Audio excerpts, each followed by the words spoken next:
As I mentioned, Alabama beat Wisconsin yesterday by a score of 42-10. For those of you that saw my preview episode, my prediction was 38-13, but this happened in basically the exact fashion that I expected. The one exception was obviously you can't predict injuries, and I never predicted that Tyler Van Dyke was going to get injured for Wisconsin. But what I did think was that Alabama was going to get ahead early and was going to get Wisconsin out of their comfort zone, and Alabama's defense was going to dictate what Wisconsin's offense needed to do, and then Alabama was just going to kind of assert their will. And that's basically exactly what happened. So let's go through and talk about how that happened. If this is your first time watching along, my name's Owen. I do these breakdowns. I do previews and recaps every week. Previews come out on Wednesdays. Recaps come out on Sundays. So if you are interested, go ahead and subscribe to the channel. Like I said, these come out every week. I would appreciate the support if you do enjoy. We're going to have some special content talking about the sign behind me and a few other things during the off weeks. If you are interested, just follow along. The Georgia preview will come out next week before our next game. So as I mentioned, Alabama beats Wisconsin by a score of 42-10. We're going to go through the offense, defense, special teams, and injuries, and then we'll get out of here. So I want to start with injuries up at the top because I think that I just want to kind of let everybody know where everyone stands in terms of that. So in this game, Elijah Pritchett and Caden Proctor both played, and we will talk about them. The offensive line looked substantially better with them both playing. So that's huge, really good news. Cole Adams was not the punt return guy. He was out with the arm injury. He did not go. Completely okay. Alabama was fine in his absence, but he did not go in this game. And then there were a few injuries that kind of happened during the game, and there's three main ones, and it was Malachi Moore, Quay Russaw, and Richard Young. Malachi Moore, it was a head injury. Based on what DeBoer said, he said that he thinks he's going to be good. He's just going to have to go through the protocol. We also got a tweet by Malachi's mom after the game yesterday saying Kai's going to be good. So it sounds like Malachi is going to be good. It was not severe, so everything is great on that. On the Quay Russaw and Richard Young front, it seemed to be a lower leg. He did not specify. It sounded like a bit of a high ankle sprain, maybe for the both of those guys. And DeBoer said they'll just have to see how it goes, but the week off definitely would help. My expectation is that Quay is going to be okay, Richard Young is going to be okay, and Alabama escaped this game with the minimum amount of impact possible. And obviously the off week is going to help everyone recover with Pritchett and Proctor, because I'm sure they probably weren't at 100%, but they were able to play. So the extra week off of rest will be great for everyone. So that's on the injury front. As I mentioned, Tyler Van Dyke for Wisconsin did go out with a lower leg injury. Feel really bad for the kid. I think that he was a lot of what Wisconsin tried to do. I don't think that losing him changed the outcome of the game, but it definitely changed how Wisconsin game plan was. You don't game plan with your backup quarterback at the same level you do with your starter. So it definitely changed what they wanted to do, but I don't think it changed the outcome of the game, and I don't think anyone would disagree with that statement.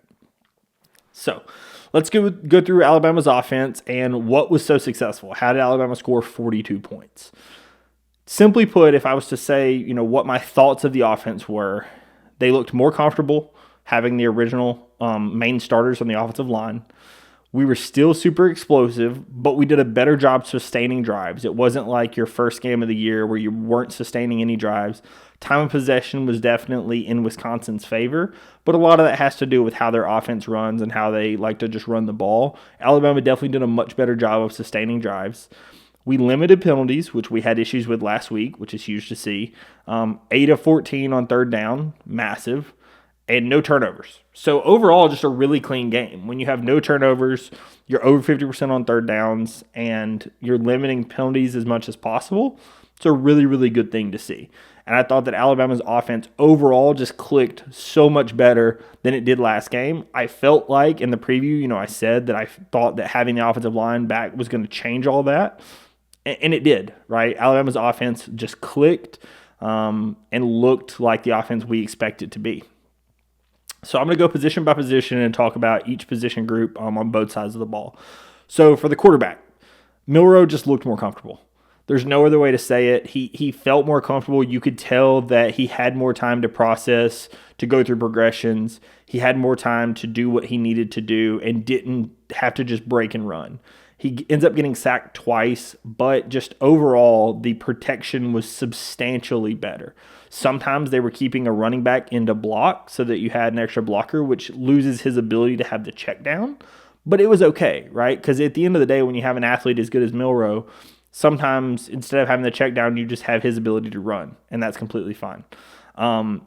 Absolutely flawless throw to Ryan Williams, that first touchdown. He split the safety in the corner, put it right where Ryan needed to be. Just absolutely great throw. Then in the 2-minute offense, or 30-second offense at the end of the second quarter, right before halftime, he completes the long throw to Ryan Williams, and then the touchdown pass to Jeremy Bernard, both on the money, both great throws. Executed the 2-minute offense to perfection, just exactly what you want to see. He was just poised and was making the right plays, quite frankly. Also, having a quarterback as good of an athlete as Jalen Milroe in the red zone is just a weapon, because his legs, when you get down inside the 10-yard line with goal to go, is just a completely different animal. This is now, and I have it pulled up, Cole Kublik had the stat he pulled up. Milroe's the first FBS player with 3 straight games to have multiple passing and rushing touchdowns since Jordan Lynch and Johnny Manziel in 2012. He now has 14 touchdowns through 12 quarters of play. 14 touchdowns through 3 games. And Milroe just seemed incredibly comfortable, knew exactly what he wanted to do with the ball. And like I said, his feet inside the red zone are huge, because it allows you to play 11 on 11, and athlete for athlete, Milroe is going to be one of the best athletes on the field at every given moment. So just absolutely massive to see Milroe kind of take the step up. I thought he looked super comfortable against on the road. Everyone was poised, was very happy with the play calling, and I thought that he executed to perfection in that game. On the running back room, Jam Miller and Justice Haynes are both incredibly explosive. What can you say? They both averaged over 8 yards a carry. Jam Miller with a touchdown run. Haynes with slightly less work. Miller had Jam had some extra carries over Justice. But, both guys incredibly explosive. They did well in pass protection, helping out. What can you say about the guys? Both of them looked incredibly, incredibly good. On the wide receiver room, the 17-year-old special. And I'm going to say the 17-year-old because it sounds like that's all the TV says, but, the kid is special. Ryan Williams is one of the best receivers in the country as a freshman. And as a 17-year-old freshman, it's incredibly impressive. Jeremy Bernard looked really good with some extra targets and some extra routes. We didn't get Kendrick Law the ball, which is a little odd, but, it shows how explosive the team is that you don't have Kobe Prentice and Kendrick Law score yet, or really get targeted a ton, yet you're still winning the game and winning the game going away, right? Ryan Williams and Jeremy Bernard looked absolutely incredible. Just overall, the receiving core is very, very good. There's not much else you can really say. I think the receivers have done a great job. I think that Jamarcus Shepard has done a great job with that receiving core. You see the guys wanting to run through people. I don't know if you've seen the video out of practice where Shepard doesn't want them going out of bounds. He wants them to turn upfield and try to run through somebody. You saw that with Xavier Henderson. Emmanuel Henderson. He catches the ball on the outside, turns upfield, really runs through somebody to get the first down. I think that overall that receiving core has looked great. And when Milroe's putting it in the spots he was putting it in, it just makes everyone look awesome. I wanted to also shout out the tight end Cuevas. Alabama doesn't throw to tight ends a ton, but the seam route after the wide receiver clear out of the safety with an absolute perfect throw from Milroe looked like it was going to be a little high. Cuevas with a really good catch, full extension of the arms to score that last touchdown in the game. I thought that it was really good to just have a receiving threat, be able to catch it and kind of take down the win there. Like I said, Alabama doesn't throw to the tight ends a ton, but just really good to see, when they get their opportunity, they capitalize on it. And then finally, the offensive line. I ragged on the offensive line last week, rightfully so, right? They had 9 penalties. The offensive line did not look good last week. A lot of that had to do with people not being in their natural position. A lot of that had to do with the injuries, and it definitely caused problems. But this week, you had Caden Proctor, you had Elijah Pritchett back, you had all your starters how you want them to be in the position they need to be in. And because of that, the team looked better. The offensive line looked better. They were controlling the line of scrimmage. They were really, really good in pass protection. They were explosive in run blocking. You had a wide open lane for Jam Miller to bust out the long run. You have the 2 running touchdowns by Jalen Milroe. He has time to throw on his 2 touchdown passes. Overall, the offensive line was miles better than it was last week with the lack of penalties, with the additional protection. They just looked better, simply put. The offensive line was so much better, and this is exactly what you want to see 1 week, or I guess 2 weeks before going and playing in Bryant-Denny against Georgia, because Georgia is going to have a better pass rush, and you need your offensive line in as good a shape as possible, as healthy as possible, so you have the week off to get these guys some rest, and playing together. Absolutely great to have the line having a solid game under their belt, where they were successful and showing, hey, it was one game. It's not because we're bad. It's just because we had some injuries. But when we're played together, this team is absolutely incredible. So really loved what I saw out of the offensive line. I want to really shout those guys out because, like I said, I definitely ragged on them last week, rightfully so, but they deserve all the credit for this week. So let's go over to the defensive side of the ball. If you're going to talk about, what did the defense do well, they got 2 big fumbles. They limited explosive plays. They held them to 3 of 14 on third down, under 5 yards a pass, under 4 yards a run. That's just a recipe for success. They actually ended up having 4 fumbles, but they recovered 2 of them. So just really, really good to see, obviously them going for the ball. That was something that defensive coordinator was not happy with last week. He was unhappy with the fact that Alabama had 3 turnovers on offense and defense wasn't able to get any. So I'm sure he's thrilled with the fact that you get 2 on defense this week. The defensive line, huge game out of LT Overton. I feel like we didn't mention his name at all the last 2 weeks, and he was, you didn't hear a lot about him, but the transfer from A&M looked incredible in pass rush and in run scheme. Looked really, really good, looked super comfortable. DeBoer talked about his motor and his professionalism and how he takes on the game, and I thought that he looked great. Like I said, definitely his best game in Crimson.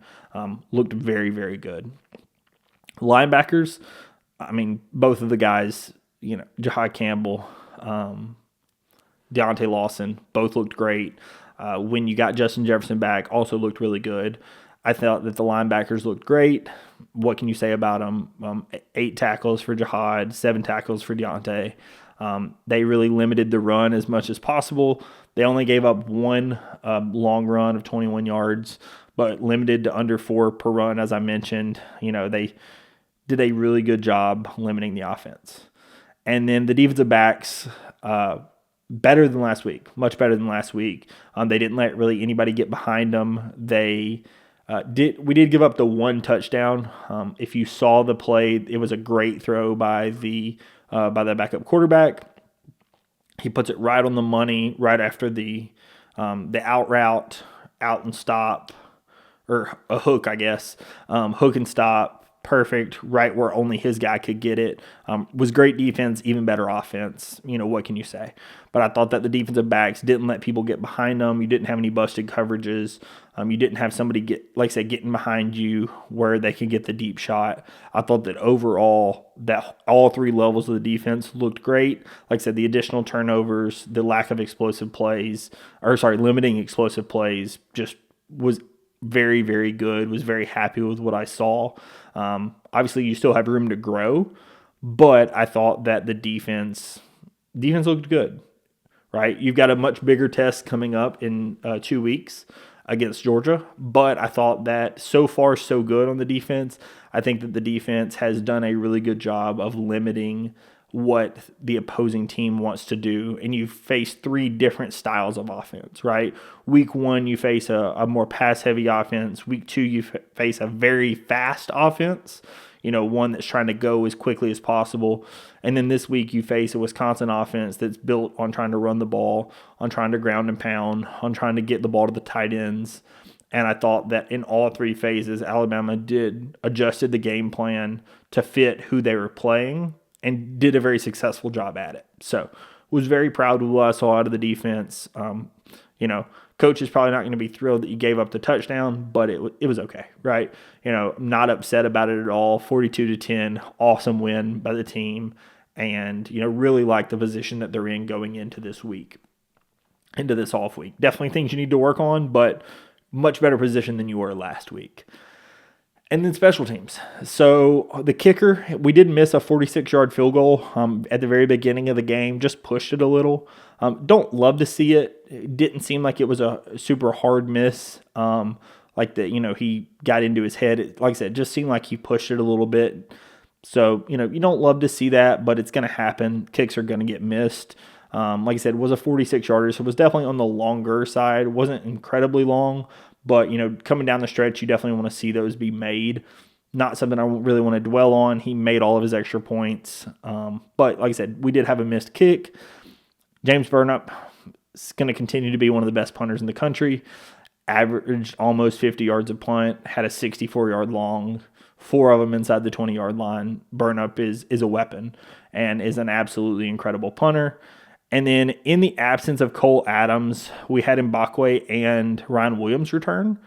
And Ryan Williams had a 20-yard return and really looked like he was going to break it out for a touchdown. I thought that he looked great. In the absence of Cole Adams, we're going to have a little bit different return guy back there. So I thought that Williams and Mbakwe did great. Ryan's the only one that really had the return.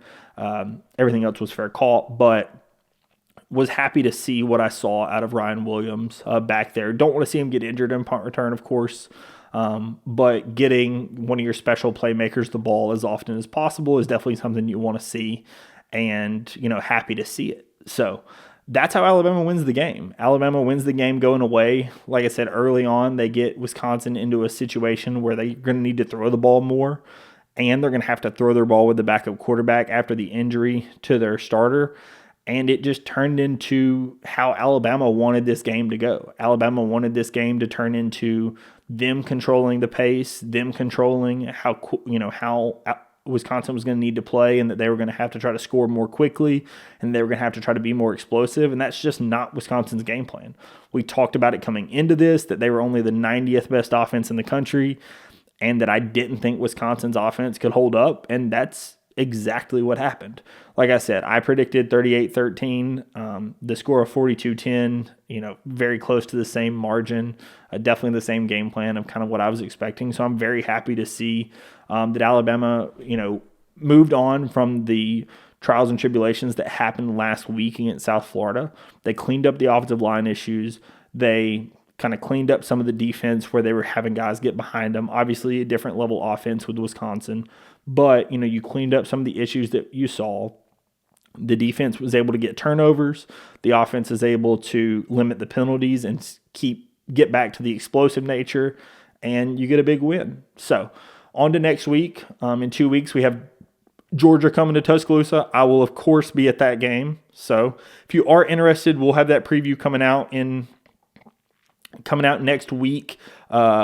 Like I said, this weekend I'm going to have a recording of talking about where I got the sign and some other things around the office that I think that some Alabama fans might be interested in. So if you are interested in Alabama content, I do cover Alabama football and basketball all year round. So there will be more news coming out about that. I'll probably do a special basketball episode here coming up as well.